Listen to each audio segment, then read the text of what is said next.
ಗದಗ ಜಿಲ್ಲೆ ರೋಣ ಪಟ್ಟಣದ ಪ್ರತಿಷ್ಠಿತ ಮನೆತನವಾದ ಪಾಟೀಲ್ ಮನೆತನ ಅಂತ ಹೇಳಲಿಕ್ಕೆ ತಪ್ಪಾಗಲಿಕ್ಕಿಲ್ಲ. ವೀಕ್ಷಕರೇ, ಕರ್ನಾಟಕ ಸರ್ಕಾರದ ನಿವೃತ್ತ ಮಾಜಿ ಕಾರ್ಯದರ್ಶಿಗಳಾದ ಸನ್ಮಾನ್ಯ ಶ್ರೀ ಬಿಎಸ್ ಪಾಟೀಲ್ ರವರಿಗೆ ಒದಗಿ ಬಂದ ಮತ್ತೊಂದು ಪ್ರಶಸ್ತಿ. ಲಕ್ಷ್ಮೇಶ್ವರ ತಾಲೂಕಿನ ಚಂದರ್ ಸ್ಕೂಲ್ನಲ್ಲಿ ನಡೆದ 10ನೇ ವರ್ಷದ ವಿಜ್ಞಾನ ವಿಸ್ತೃತ ಕಾರ್ಯಕ್ರಮದಲ್ಲಿ ಕರ್ನಾಟಕ ಸರ್ಕಾರದ ಮುಖ್ಯಮಂತ್ರಿಗಳಾದ ಸನ್ಮಾನ್ಯ ಶ್ರೀ ಸಿದ್ದರಾಮಯ್ಯನವರಿಂದ ಬಿಎಸ್ ಪಾಟೀಲ್ ರವರಿಗೆ ಚಂದನ್ ಶ್ರೀ ಪ್ರಸಾದ್ ಪ್ರಶಸ್ತಿ ಪ್ರದಾನ ನೀಡಿ ಗೌರವಿಸಲಾಯಿತು.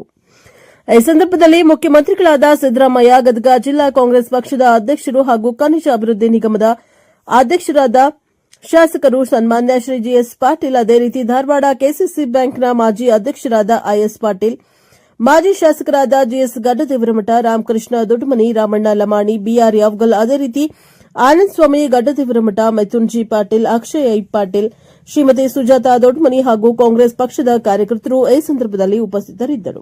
Bureau reporter Rudrappa Hebballi, N K S TV 4 Ron.